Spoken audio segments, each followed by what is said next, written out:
Welcome to the AI Coach by Anil Nathu. Let's kick things off with a scenario many of us in the AI space have probably, run into.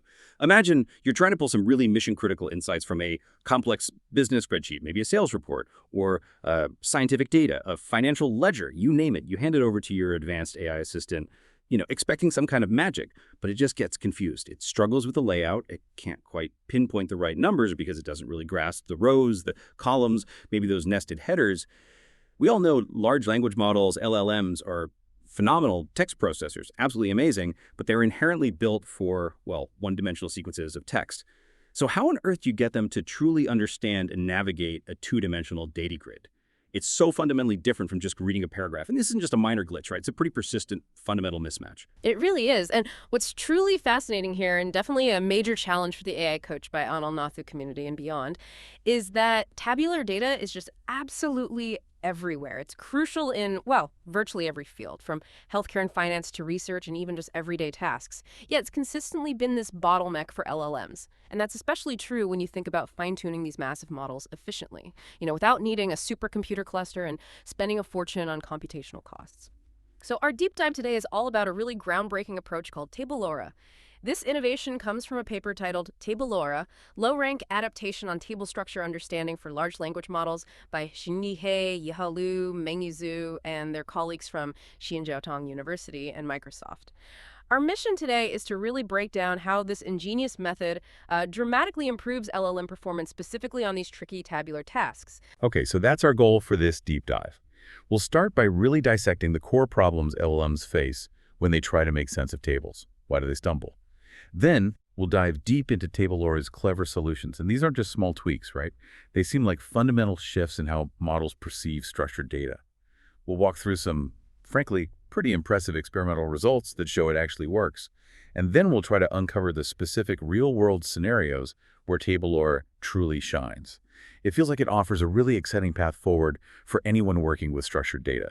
Exactly. And beyond just the technical mechanics, our goal is to distill practical, actionable insights from this research. By the end of this discussion, we want you to have a concrete action plan derived directly from these learnings that you can actually apply if you're working with LLMs and tabular data. So you should leave with some clear strategies for leveraging this powerful new approach. Perfect. So let's start right at the beginning, really setting the stage by exploring the foundational challenge: why tables trip up LLMs. It's almost hard to overstate how ubiquitous tabular data is in our digital world. Just think about it. You've got critical financial reports, intricate scientific research findings, detailed sports statistics, even the everyday spreadsheets we all use for budgeting or project tracking.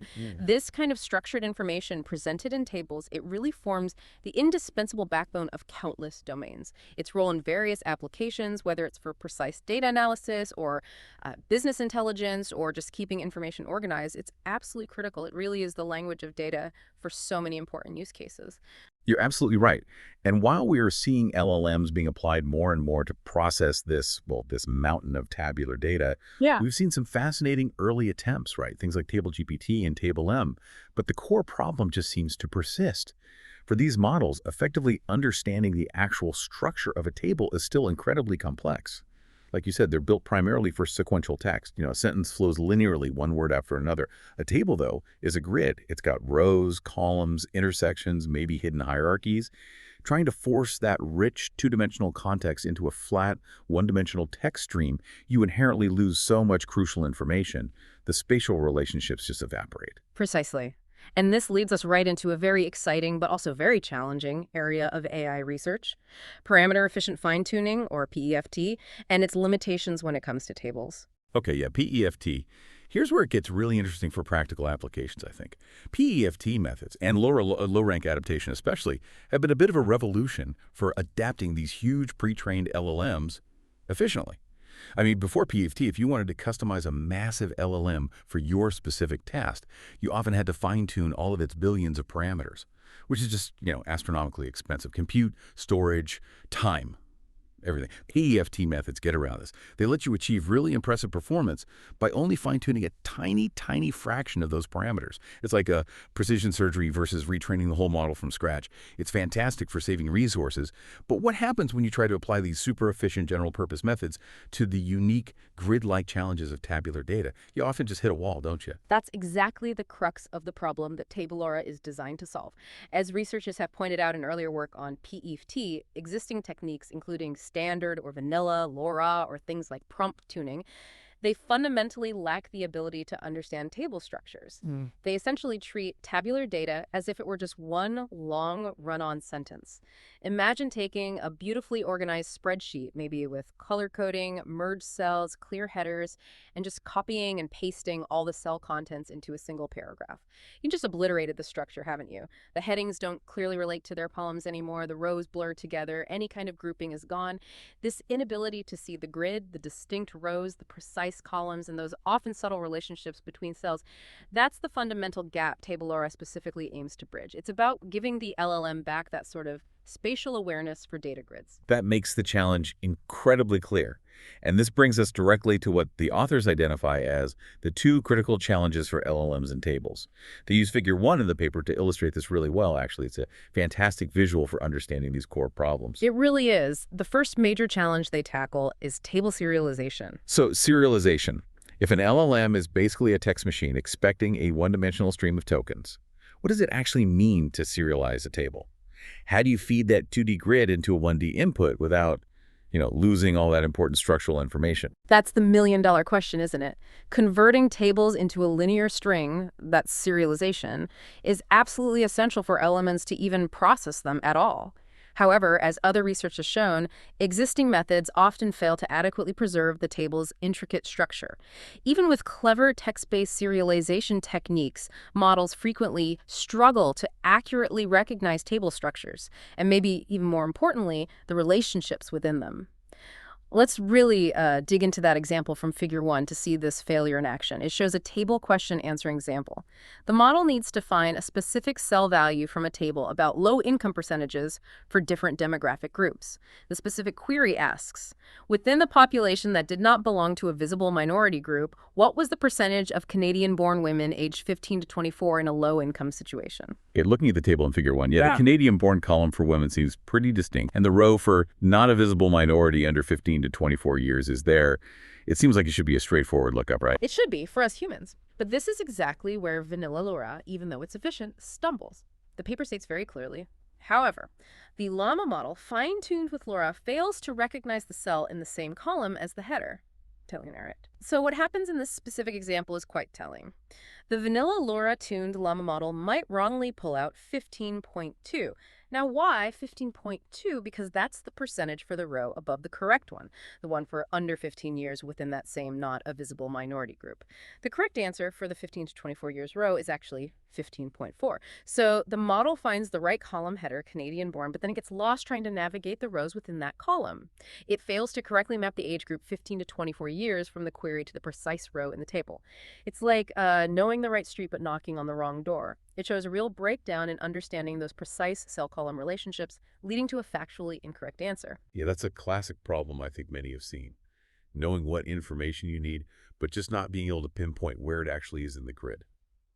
Which leads us nicely to the second big challenge they identify, representing two-dimensional structured information. So beyond just being able to flatten the table into a string, how do LLMs truly grasp the position of a piece of data within that grid? It really is like giving someone a detailed map, but reading it out as one single long line of directions and expecting them to know where north is, or which buildings are next door to each other. That relative positioning, the grid coordinates, the whole spatial nature of a table, that seems profoundly difficult for these linear models to just figure out implicitly. You've hit the absolute core issue there, and it's something TableLoRA fundamentally rethinks. As the paper emphasizes, the positional information of rows and columns in a table is crucial for understanding the table structure, row-column correspondence, and so on. It's absolutely foundational. Now, vanilla LoRA and most general LLMs, they try to compute this positional understanding implicitly, mainly through their attention mechanisms. They learn relationships by seeing which tokens attend to which other tokens. But because this isn't explicitly learned or encoded in a really robust way that understands 2D space, it frequently leads to significant errors, especially especially when you have complex tables.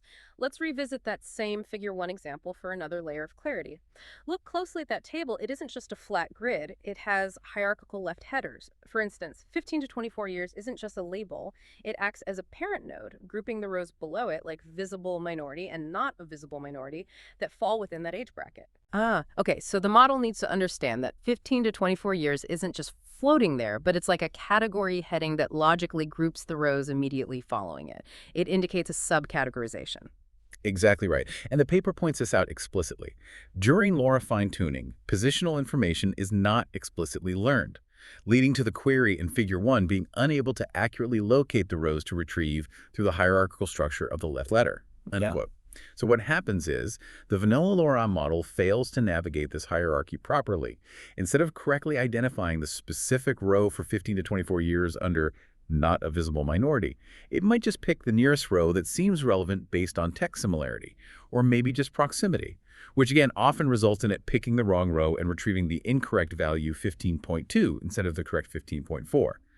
This really powerfully demonstrates a systemic failure in understanding these crucial hierarchical relationships. And these are incredibly common in real-world data, aren't they? Almost every business report or scientific table has some nesting. It's like trying to navigate a building directory without understanding floors or room numbers properly. That's a great analogy. And here's the real kicker, the sort of aha moment that perfectly encapsulates TableLoRA's impact. For that Figure 1 example, the ground truth, the definitively correct answer is 15.4. Both Vanilla Llama and Llama fine-tuned with standard LoRA get it wrong. They both return 15.2. But Llama, fine-tuned with TableLoRA, it nails it, gets 15.4. That's not just a small improvement. It's a really powerful visual proof of its unique ability to actually grasp table structure. Okay, so if that's the problem, let's get into the solution. TableLoRA, the smart solution for structural understanding. This feels like where the ingenuity from the AI coach by Anil Nathu perspective really comes into play. It seems like a conceptual leap. Absolutely. At its core, TableLoRA is introduced as a novel module specifically designed to be fully compatible with the PEFT framework for LLMs. What that means is it integrates smoothly with existing efficient fine-tuning techniques like LoRA. It builds on their strengths, rather than forcing you to throw everything out and start over with a completely new model architecture. Okay, let's unpack that core philosophy a bit more. Instead of just, hoping the model somehow figures out the table structure through these complex implicit attention patterns, which, as we've just seen, often leads to errors. TableLoRA seems to explicitly tell the model about the structure. It sounds like it fundamentally redesigns how the model ingests and processes these relationships. Is that right? It's moving from just inferring structure to directly encoding it. You've absolutely nailed the distinction. While many existing tabular LLMs rely heavily on their attention mechanisms to learn table structure relationships, often through very extensive and computationally expensive training, TableLoRA takes a different path. As the authors explicitly explain, they choose to directly inform the model of these relationships through our design. That's a key differentiator. It's not just about pushing more data through or training for longer. It's about a smarter, more direct, and inherently more efficient way of representing the tabular data itself. It makes the learning task much clearer, much more explicit for the LLM. And this clever design is implemented through two main components that work together, right? Let's start with component 1, Special Tokens Encoder. So what does this actually do for table serialization? How does TableLoRA tackle that first challenge we talked about, turning the 2D table into a 1D sequence without losing that crucial row and column boundary information? This is where TableLoRA introduces a really elegant solution. It defines and utilizes specific special tokens: tab, row, and cell. These aren't just arbitrary placeholders. They act as explicit, unambiguous structural signals right within the input sequence. They effectively replace traditional, often ambiguous text-based serialization formats like simple markdown tables or basic HTML tags. By integrating these tokens, TableLoRA provides a truly structured tabular representation for improved model processing. Instead of the model just seeing a stream of comma-separated values or maybe some poorly defined text markers, it sees these clear, predefined flags that explicitly delineate the table's boundaries and internal structure. It's almost like adding specialized punctuation marks and paragraph breaks specifically designed for tabular data, making the grid structure undeniable and much easier for the model to parse correctly. So it's literally hard-coding structural signals right into the data stream itself, almost like creating a specialized grammar, a mini language just for tables. That's really quite clever. Exactly. And let's look at the detailed mechanism, which they show in equation 1 in the paper. The input fed to the LLM isn't just raw text, it's a carefully constructed sequence. It concatenates the table string with any accompanying text, like maybe a natural language query about the table. The table string itself is where the magic happens, built meticulously using these special tokens. It always starts with tab to signal the very beginning of the entire table structure. This makes it clear to the model that what follows is structured grid data. Then, ROW explicitly indicates the start of each new row within that table, and within each row, cell clearly marks the beginning of each new cell, immediately followed by the cell's actual content. So if we were to serialize a tiny 2 by 2 table, it might look something like this. Tab row cell, value row 0 col cell, value row 0 col 1 row cell, value row 1 col LoRA cell, value row 1 row col LoRA cell, value row 1 col LoRA 1 or 1 col cell, value row 1 col 1. These tokens act as unmistakable road signs, making the table structure transparent and unambiguous for the LLM, directly addressing that serialization challenge we discussed. Okay, that makes perfect sense for clearly signaling the structure. But just inserting these new tokens isn't quite enough, is it? The model needs to actually learn how to interpret them effectively.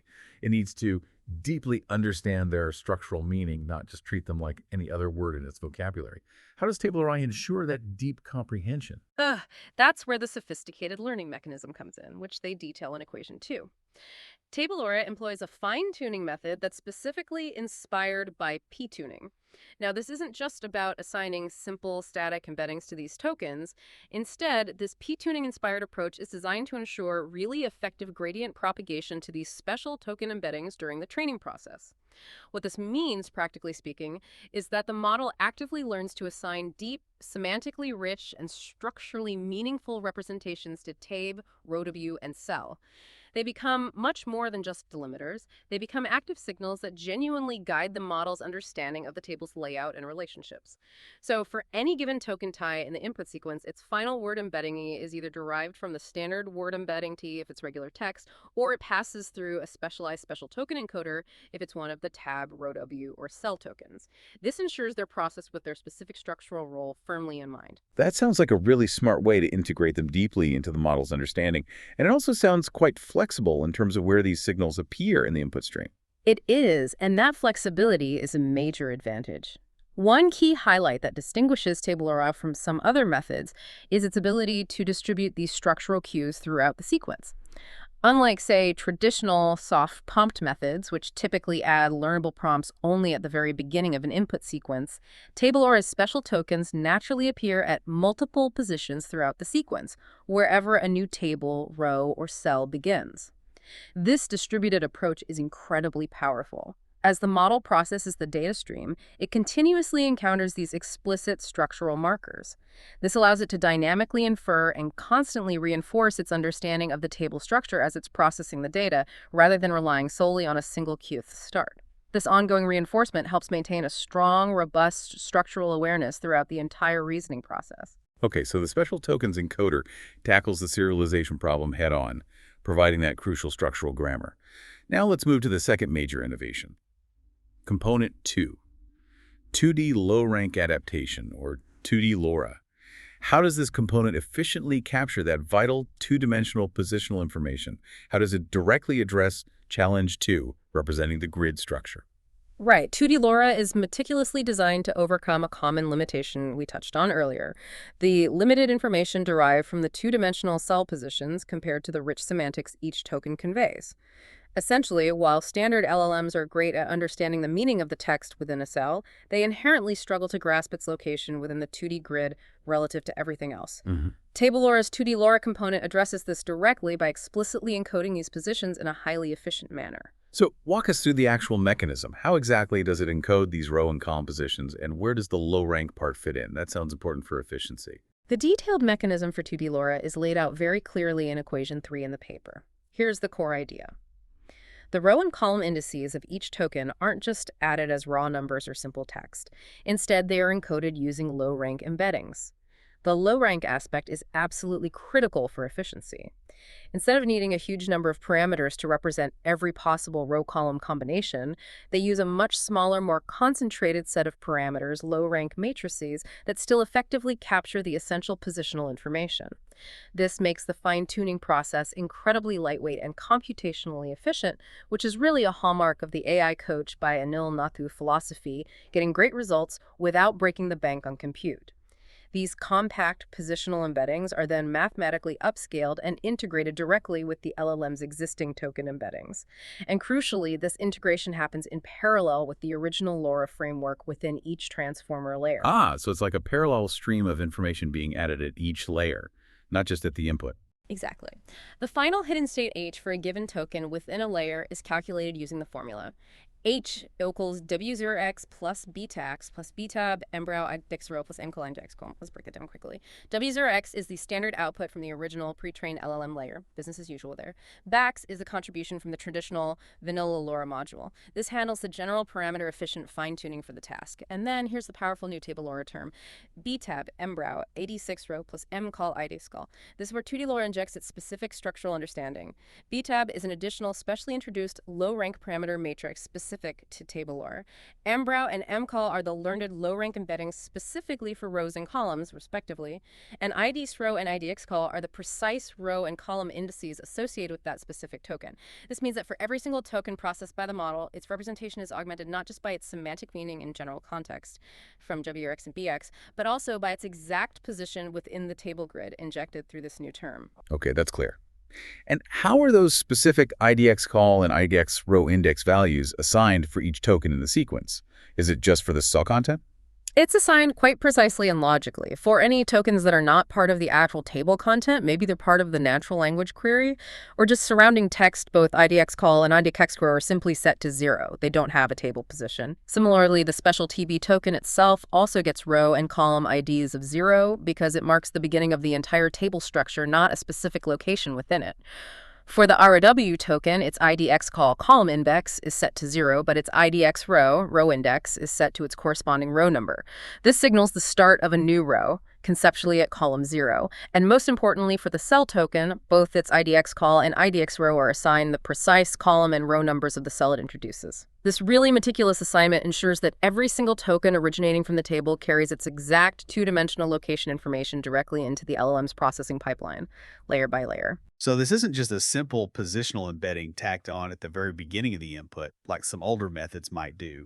What really makes this 2D LoRA approach special and unique?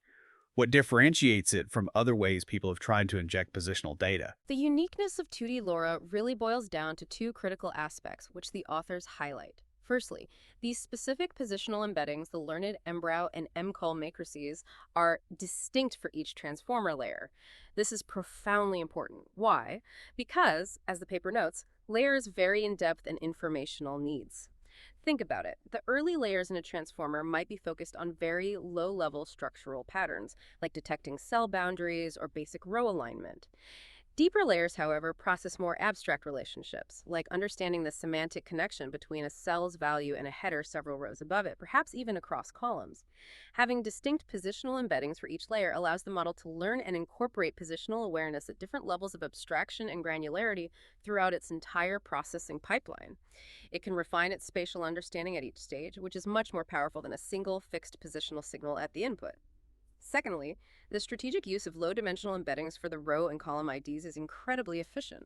It successfully captures all the essential positional information needed without requiring high-dimensional, complex semantic embeddings for position.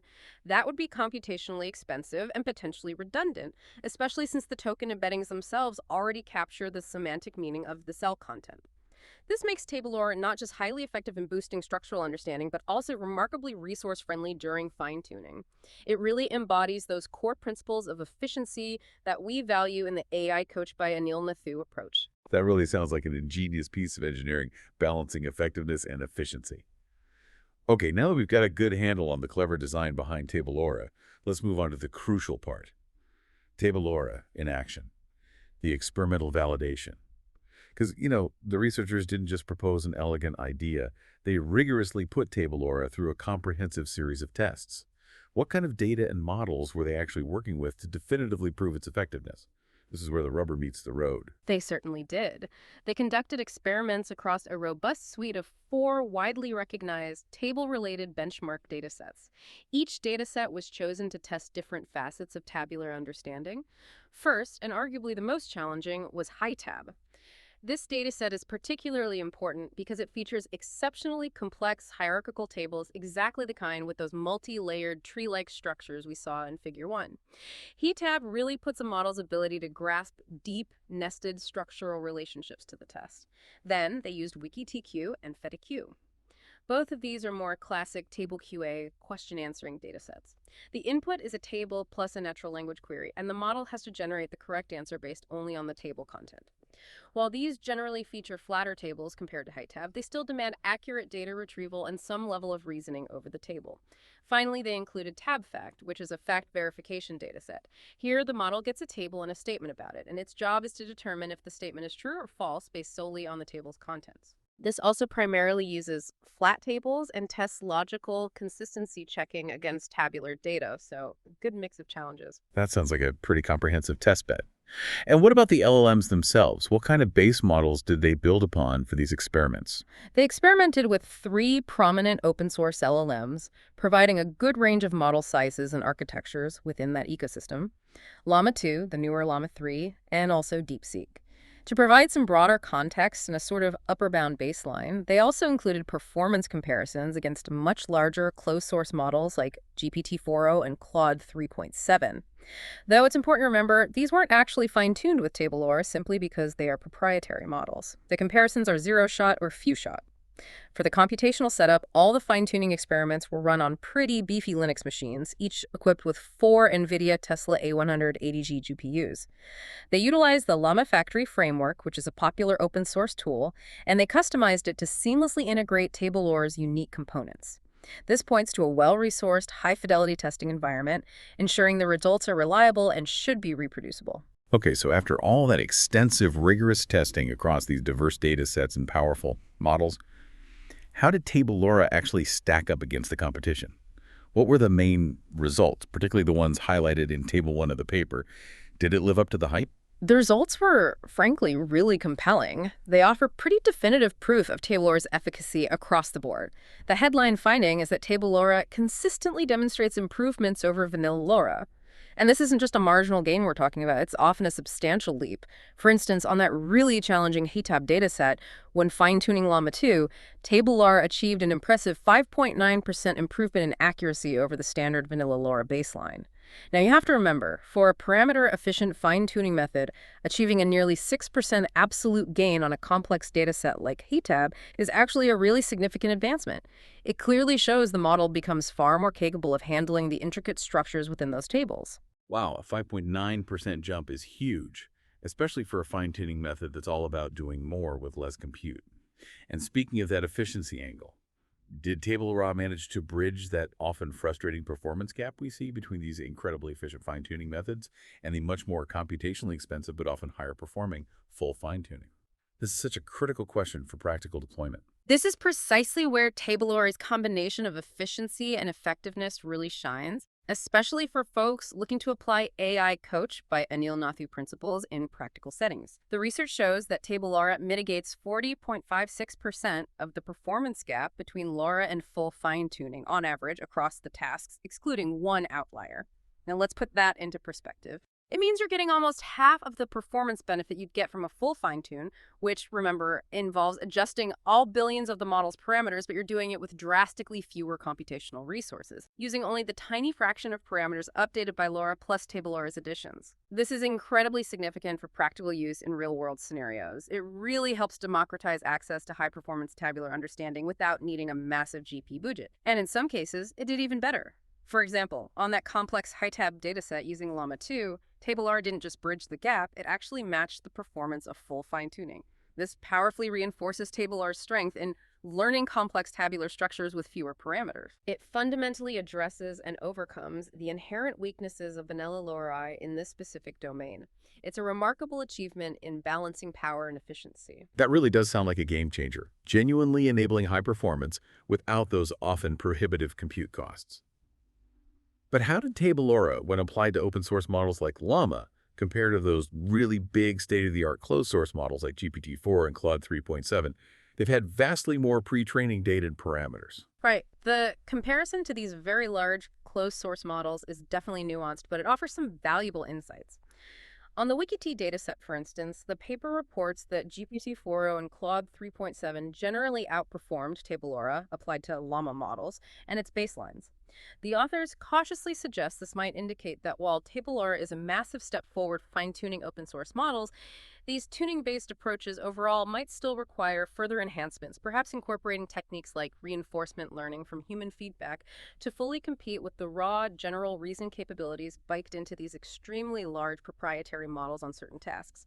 However, there's a very important counterpoint, which really highlights the strength of specialized fine-tuning. The paper notes that on Fedekey, TableLoRA and its baselines consistently surpass reasoning LLMs like GPT-4o and Claude 3.7. Why? The researchers suggest this is possibly because the fine-tuning process specifically helps the models acquire the unique answer sentence structures present in the Fedekey dataset's ground truth answers more effectively. This allows them to achieve higher BLEU scores, which measure similarity to human-generated reference answers, even if the underlying reasoning isn't necessarily deeper. This really emphasizes a clear point of strength for the targeted AI coached by Anil Nathu approach. Specialized fine-tuning can indeed outperform even the most powerful generalist large models on certain specific tasks where the nuance of the output format or highly specific structural understanding is absolutely key. It's a powerful testament to the value of domain adaptation through fine-tuning. That's truly fascinating. It really underscores that there's still immense value in targeted fine-tuning for specific applications, even in the era of giant models. Okay, but the researchers didn't just stop at showing TableLoRA performs better overall. They went a crucial step further, conducting a series of rigorous control experiments, which they detail in Table 2. They did this to definitively isolate why TableLoRA is so effective. This is where we get into the real scientific validation, peeling back the layers. What exactly did they do to prove TableLoRA's fundamental structural advantage wasn't just a fluke? Right. They undertook a very systematic and rigorous set of controlled experiments. They essentially dismantled TableLoRA piece by piece and compared its components against various established or intuitive alternative methods for table representation learning. They even drew inspiration from approaches that existed before the rise of LLMs, looking back at earlier work in the field. Their goal was truly scientific, to confirm that TableLoRA's specific design choices were not just good, but genuinely superior for enhancing tabular understanding, and to understand exactly which parts contributed most. Okay, so a natural first step would be to test different ways of serializing the table, right?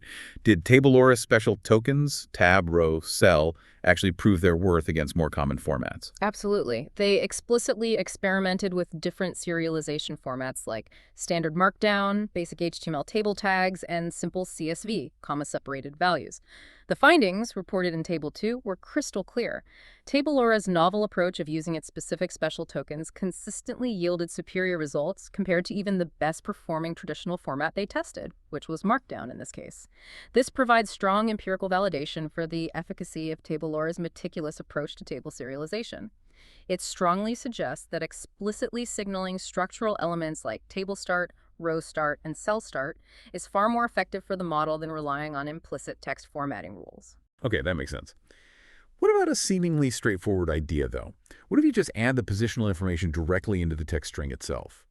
Just append something like row 2, col 3 to the text within each cell. That feels like an intuitive way to include the row and column IDs.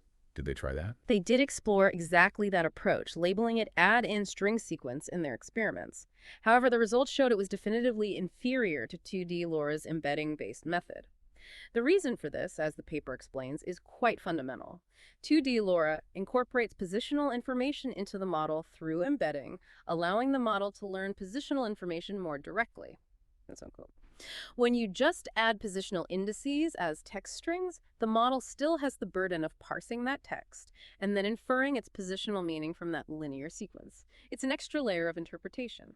2D LoRa, by contrast, integrates this positional awareness directly into the model's internal numerical representations via learned embeddings.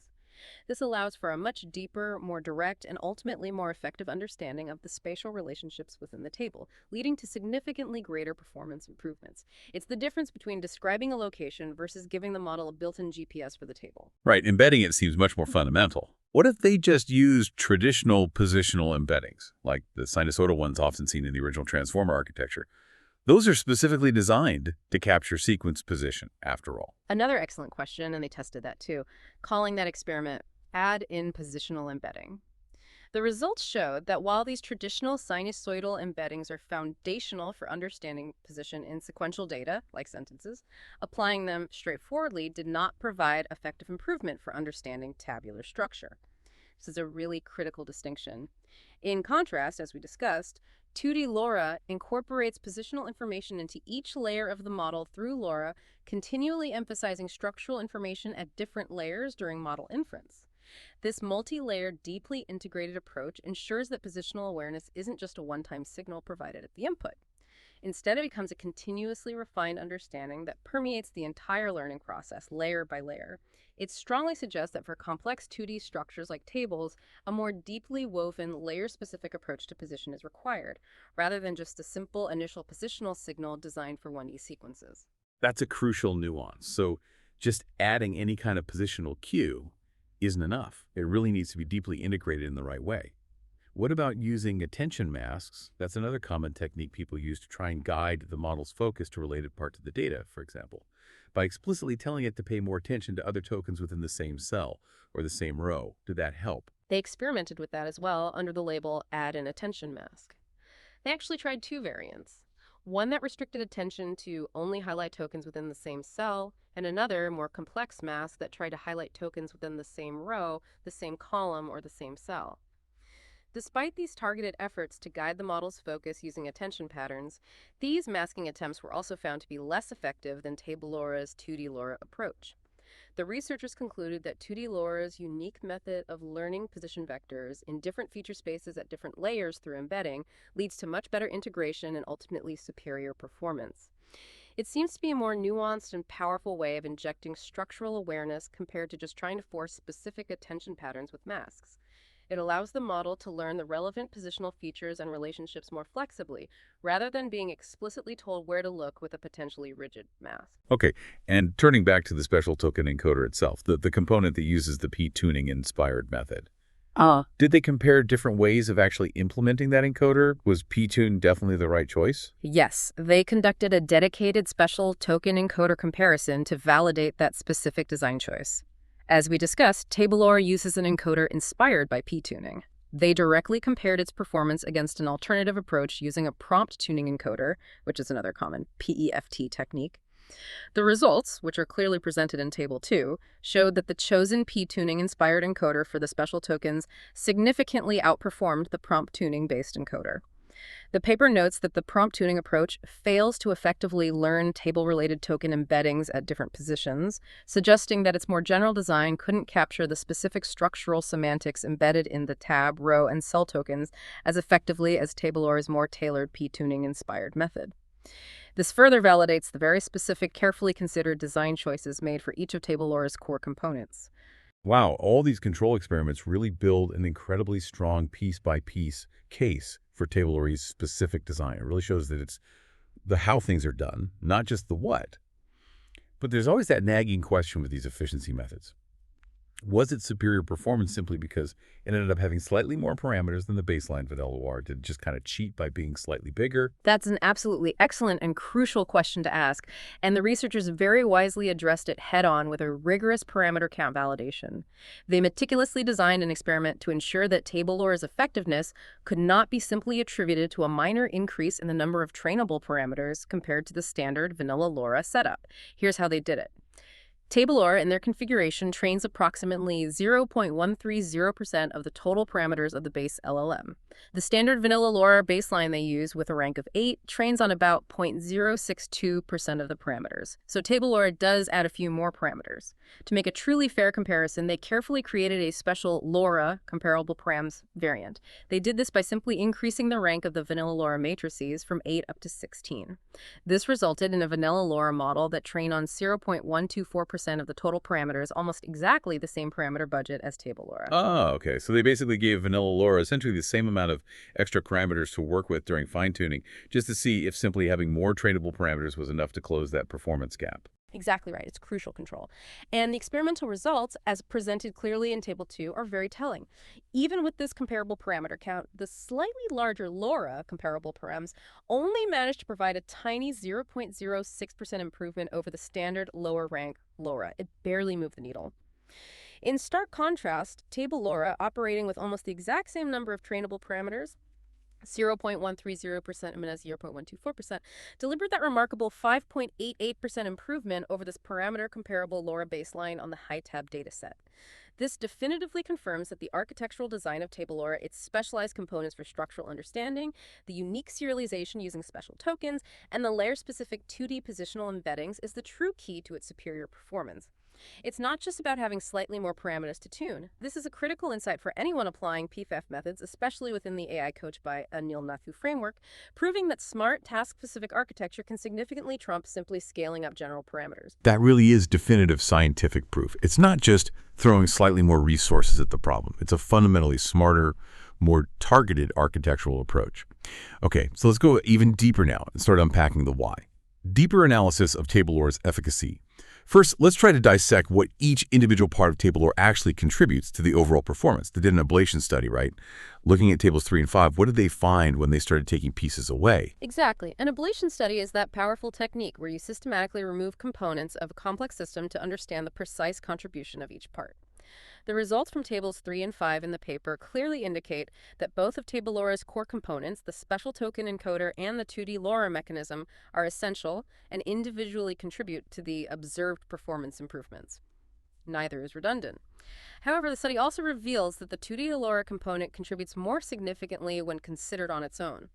For instance, on the challenging HitTab dataset with Llama 2, removing only the Special Token Encoder led to a noticeable drop in performance, but removing only the 2D LoRA component caused a much more substantial reduction. Specifically, it accounted for a 4.81% enhancement on its own.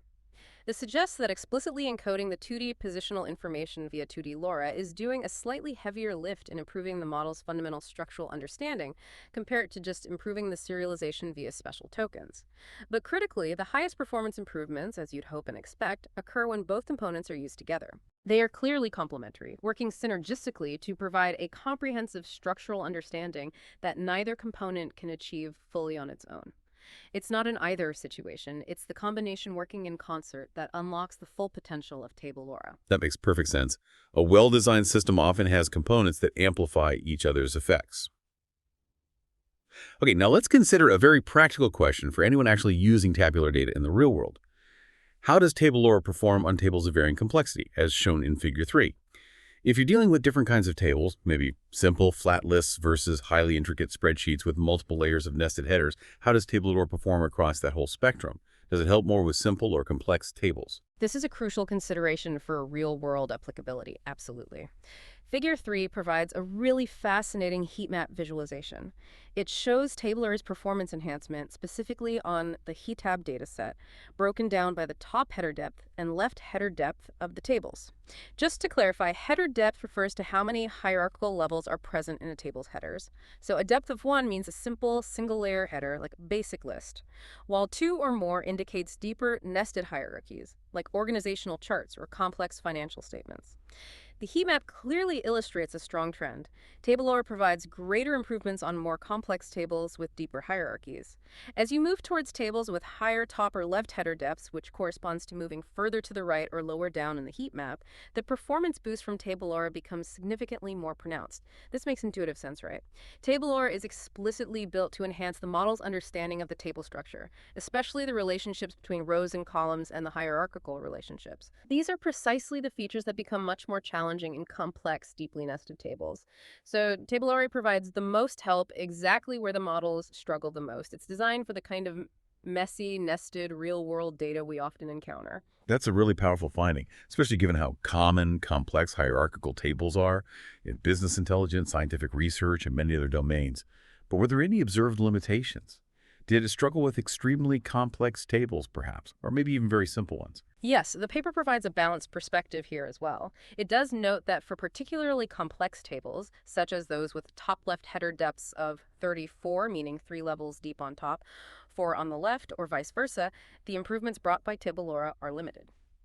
This suggests that even TableLoRA might hit a ceiling on its current capabilities when faced with the most convoluted and deeply nested structures imaginable. It certainly indicates clear areas for future research and potential refinement, maybe needing even more sophisticated ways to represent extreme hierarchies, which is a good direction for the AI Coach by Anil Nathu community to explore. Interestingly, for the very simplest tables, those with both top and left header depths of just one, essentially single layer, flat tables, they observed a slight drop in performance enhancement in the HitTab dataset specifically. However, the authors reasonably attribute this finding to dataset imbalance. They point out that the HitTab dataset contains only 35 samples that fall into this specific depth 11 category, which is likely too few to draw robust statistical conclusions. And critically, they confirm that for other datasets that primarily consist of flat tables, like WikiTQ, FetaQA, and TabFact, as shown back in Table 1, TableLoRA consistently achieves stable and significant improvements. So this minor dip observed on HiTab's simplest tables doesn't seem indicative of a general weakness on simple tables overall. It appears to be a specific artifact of that particular dataset's distribution. Okay, that level of detail in the analysis is really key to understanding the full picture and potential caveats. Now let's shift focus slightly. Beyond just the structure of the table itself, what about the type of question being asked from the table? Does TableLoRA help more with certain kinds of queries? Or is this benefit pretty much generalized across all types of questions? Let's look at queries with different aggregations, which they analyze in Figure 4. Right. Figure 4 provides a really insightful deep dive into TableLoRA's performance across different query aggregation types, specifically on the HiTab dataset. And this is where we see TableLoRA truly shine for specific high-value types of tasks. The results show that for queries demanding precise positioning and a detailed understanding of the table structure, the performance improvement from TableLoRA is significantly more pronounced. For instance, consider argmax-argmin queries. These are tasks where the model needs to find the maximum or minimum value within a specific row or column, or maybe find the cell associated with that maximum value. On these types of queries, TableLoRA showed an incredibly impressive 17.2% improvement over the baseline. Why such a big jump? Because argmax-argmin tasks inherently require the model to correctly identify and compare elements located within the same row or column context. And TableLoRA's 2D LoRA component profoundly helps the model to position them more accurately within the grid, making these comparisons reliable. Similarly, for none queries, these are typically straightforward retrieval tasks that don't involve any mathematical aggregation. E.g., what is the value in the cell at row 5, column 2? TableLoRA still demonstrated a solid 7.3% improvement. Again, this is likely because it significantly enhances the model's fundamental ability to locate cell positions and retrieve the results with much higher precision, thanks to the combined effect of better serialization and explicit positional encoding. This insight is incredibly valuable for practical applications. If your use case frequently involves precise data lookup from tables, or identifying extreme values, max-min, or navigating complex hierarchies to retrieve very specific pieces of information, then TableLoRA offers a substantial and very tangible advantage over standard methods. That's fantastic news for anyone whose work revolves around retrieval-heavy tasks or finding key data points within large tables. But what about the other side of the coin? What about more complex numerical computations directly derived from the table, like calculating sums of columns, differences between cells, or maybe divisions? How does TableLoRA fare there? This is a critical limitation that the paper honestly highlights, and it's something we need to be aware of. LLMs, even when enhanced with the structural understanding provided by TableLoRA, still struggle significantly with performing robust numerical computations directly on the table data. For queries that involved arithmetic operations such as div, division, difference, and sum, the models, both baseline and TableLoRA enhanced, often achieved near 0% accuracy. They just couldn't reliably perform the math. This raises an important question for the broader AI Coach by Anil Nathu community and for future research directions. While TableLoRA demonstrably excels at improving structural understanding and precise positioning, essentially helping the model find the right numbers within the table, it does not inherently endow the LLM itself with strong mathematical reasoning capabilities over those numbers. This strongly suggests that for applications requiring heavy arithmetic calculations or precise numerical processing based on table data, a hybrid approach might still be the most effective strategy. This could involve combining the LLM's natural language understanding and structural retrieval strengths boosted by TableLoRA, with external, more traditional symbolic computation engines, dedicated calculator tools, or even standard data analysis libraries like pandas, which are explicitly designed for numerical accuracy.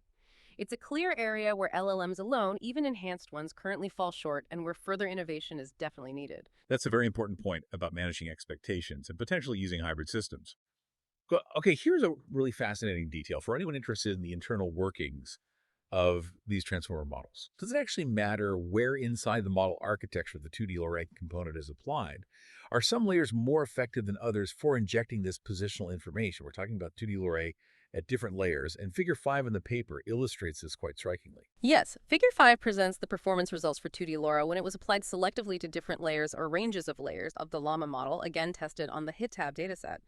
And the finding is actually quite surprising, perhaps even counterintuitive to some common assumptions about deep learning architectures. The research strongly indicates that the earlier the layer, the more conducive it is to learning 2D information. Performance consistently decreases as you apply 2D LoRa to progressively deeper layers of the transformer. Injecting it into the initial layers yields significantly better results than injecting it only into the middle or later layers. This implies that the foundational understanding of the table structure benefits most from being incorporated very early in the model's processing pipeline. It's almost as if the model needs to establish its spatial awareness, its map of the grid, at the ground level before it can effectively build more abstract semantic understanding on top of that structure in the later layers. Furthermore, they made another interesting, though perhaps secondary, observation. Even-numbered layers consistently perform slightly better than the odd-numbered layers immediately preceding them, although the overall trend of early layers being best was far more pronounced. This might suggest that structural understanding benefits from being incorporated not just early, but perhaps at specific recurring integration points within the model's architecture. It allows the model to establish a solid positional foundation that then effectively cascades and informs the processing throughout the subsequent layers. It's a really intriguing finding about how these models learn structure. That really is a profound insight into the learning dynamics. It makes a lot of intuitive sense if you think about how features are typically built up in deep networks. Basic structural elements and patterns are often learned first, and then higher level abstractions are built upon that foundation. Okay, what about scalability? If you scale up the complexity or capacity of the fine-tuning itself specifically, by changing the rank of the LoRa matrices, does TableLoRA still hold its own and show consistent improvements? We see this explored in TableLoRA with different ranks, illustrated in Figure 6. Right. Figure 6 directly addresses this question of scalability by showing the performance of both TableLoRA and vanilla LoRa under varying ranks. Just a quick reminder. In the context of LoRa, the rank essentially controls the dimensionality of those low-rank adaptation matrices. A higher rank means more trainable parameters are introduced, giving the adaptation more capacity, but also increasing computational costs slightly. The results shown in Figure 6 are very encouraging for TableLoRA. It consistently improves with varying ranks, demonstrating both the scalability and the robustness of the method. This means that as you increase the capacity allocated to the LoRa component by increasing the rank, TableLoRA continues to effectively leverage that increased capacity to further improve its performance on tabular tasks. Its performance curve trends upwards with rank, just like vanilla LoRa's does, but starting from and maintaining a higher baseline. This indicates that TableLoRA's fundamental architectural design is inherently scalable. It can adapt efficiently to different computational budgets or desired performance levels. If you need more accuracy and have slightly more compute, you can increase the rank, and TableLoRA should deliver better results. This is vital for real-world deployments, offering flexibility within the AI coached by NL-NATU ecosystem. It's a method that scales gracefully with the resources you allocate to it. That's a strong testament to its underlying architectural soundness. It's not just a one-trick pony that only works at a specific setting. Okay, now let's bring it all back full circle to that initial concrete example we started with in Figure 1. Remember the one where vanilla LoRa got it wrong, returning 15.2 instead of the correct 15.4? We've discussed all the components and the general experimental results, but let's revisit that case study with fresh eyes. How does TableLoRA specifically fix those exact errors we identified earlier in that query about Canadian-born women's low income rates? Absolutely. Let's zoom back in on that critical example. Recall the query. Within the population that did not belong to a visible minority group, what was the percentage of Canadian-born women aged 15 to 24 in a low-income situation? We established the ground truth was 15.4, but both the vanilla llama model and the standard llama plus LoRa incorrectly returned 15.2. And their errors, just to recap quickly, were fundamentally rooted in misinterpreting the precise column-row relationships, and crucially, failing to grasp the meaning of those hierarchical headers like 15 to 24 years. Exactly. TableLoRA precisely rectifies the situation by addressing both of these core issues head-on, thanks to its two components working together. First, it provides vastly improved row-column correspondence. The original query, even with vanilla LoRA, could likely identify the overarching Canadian-born column correctly based on the header text. However, as we discussed, the problem was that vanilla LoRA struggled to detect which specific cell within that column accurately belonged to the desired row, particularly given the hierarchical structure and the need to match the 15 to 24 years criteria under not a visible minority. This led to it retrieving the value from the wrong row. TableLoRA's Special Tokens Encoder, by explicitly signaling cell boundaries with cell, combined with the 2D LoRA component, which encodes the exact row and column index for each cell's token, work in concert. They ensure the model deeply understands the precise cell-to-column and cell-to-row relationship. It knows not just what column it's in, but also which exact cell in that column corresponds to the specific row criteria derived from the query and the table structure. Second, and equally important for this specific example, TableLoRA delivers enhanced hierarchical header understanding.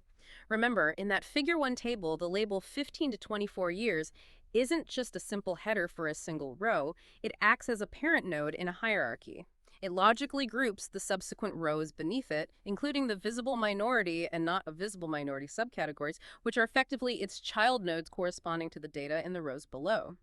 Vanilla LoRA, lacking explicit 2D positional awareness, often failed to recognize the structural relationship and might have just selected the nearest row above or below based on text similarity or proximity, leading to the error.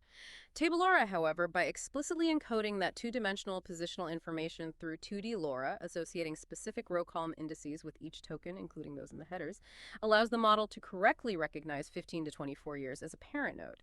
More importantly, it can then accurately identify its child nodes, like not a visible minority, and correctly navigate down through this hierarchical structure to pinpoint the corresponding correct row containing the data for that specific subcategory. And so, what's the combined triumphant result of TableLoRA effectively addressing both of these critical specific failure points, the cell mapping and the hierarchy navigation? By meticulously addressing both the improved row column correspondence and the enhanced hierarchical header understanding, TableLoRA successfully navigates the table and retrieves the correct answer, 15.4. This case study serves as a really powerful, concrete visualization of the tangible, real-world improvements TableLoRA brings to LLMs when they're processing complex tabular data. It transforms what was essentially an educated guess, and an incorrect one at that, into a precise, accurate retrieval. This makes it a truly potent and reliable solution, particularly for the kind of complex, structured data analysis prioritized within the AI Coach by Anil Nathu approach, especially in fields like business intelligence or scientific research where accuracy is paramount. That really is a crystal clear win and a powerful testament to the effectiveness of its specific design choices. Okay, now let's zoom out a bit and consider the broader picture, limitations and ethical considerations. So just to summarize the core contribution, the paper introduces TableLoRA as a truly novel method for enhancing LLM's understanding of tabular data, specifically designed to work seamlessly within the popular parameter-efficient fine-tuning PEFT framework. Right, and to quickly recap its ingenious design, its two core mechanisms are, one, the Special Tokens Encoder, which ensures robust and unambiguous table serialization using tokens like tab, row, cell, and two, the 2D LoRA component, which explicitly encodes precise cell positions using learnable, low-rank embeddings integrated directly into the model's layers. Precisely. This carefully designed dual approach directly and effectively addresses the structural comprehension limitations of existing models, especially when they're faced with the kind of complex, hierarchical tables that are so common in the real world but so challenging for standard LLMs.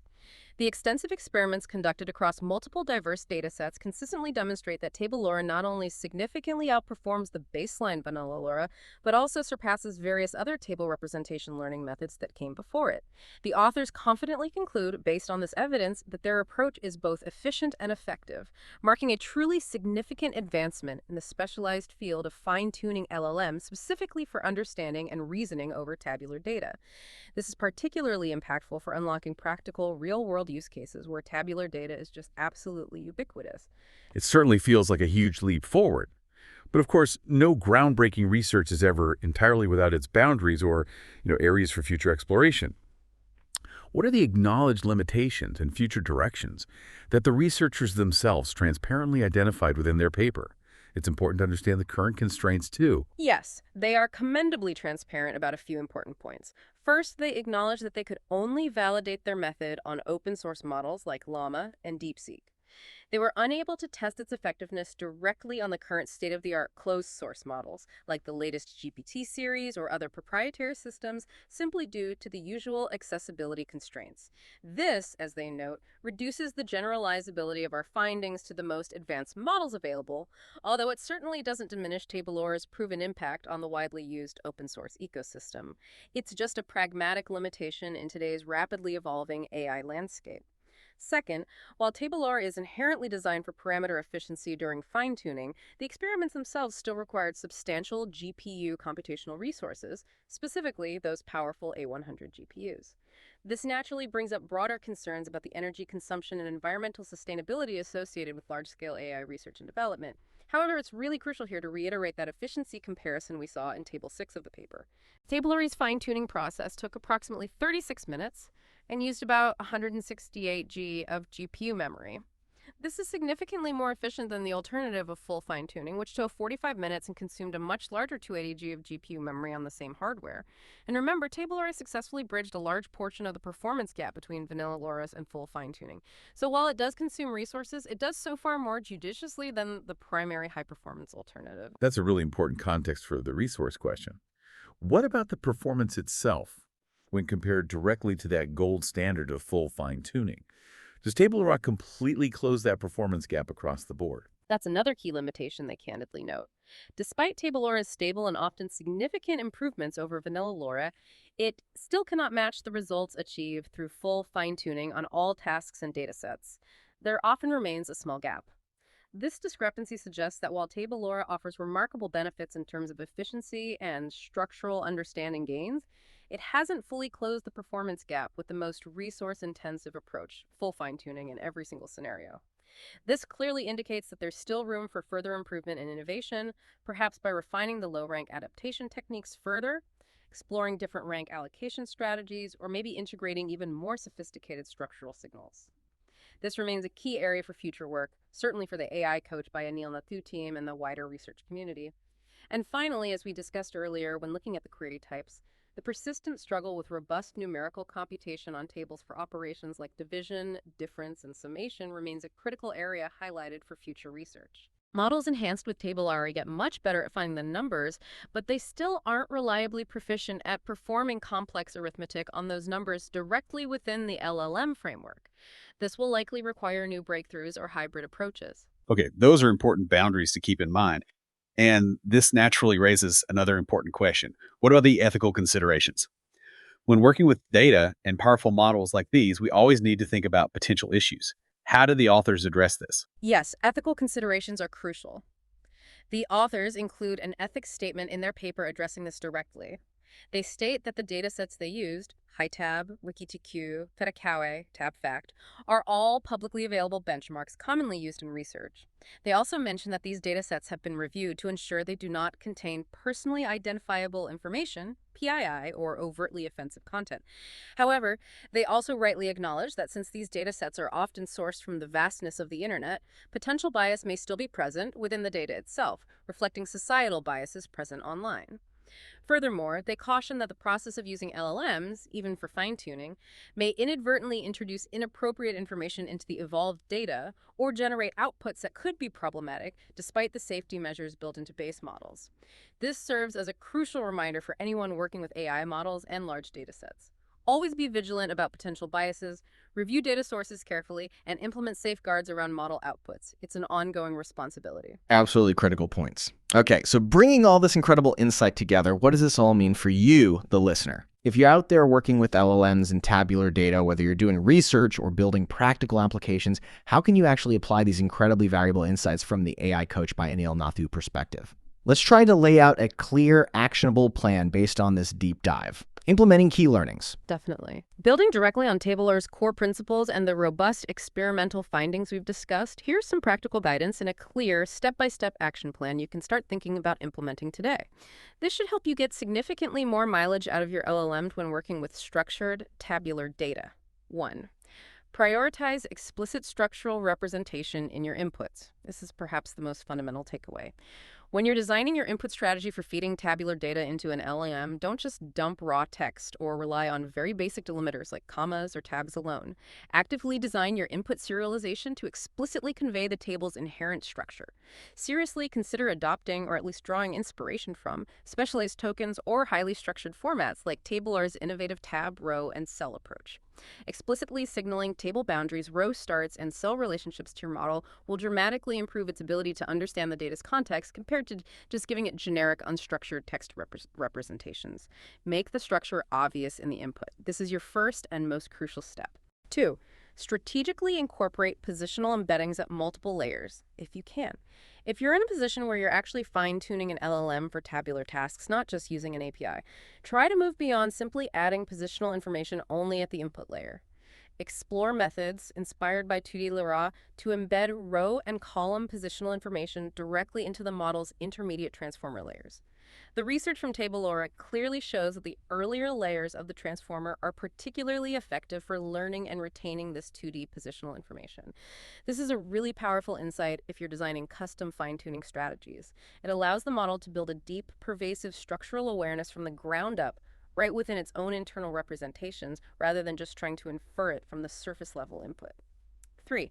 Critically evaluate your choice of parameter-efficient fine-tuning PEFT techniques for tabular tasks. Don't automatically assume that standard general-purpose PEFT methods like vanilla LoRA are inherently sufficient or optimal when your goal is complex tabular understanding. TableLoRA conclusively demonstrates that a table-specific LoRA, meaning one that is architecturally designed with an awareness of 2D structure, is significantly more effective than general LoRA, especially when you're operating in low-parameter settings where computational resources are a primary constraint.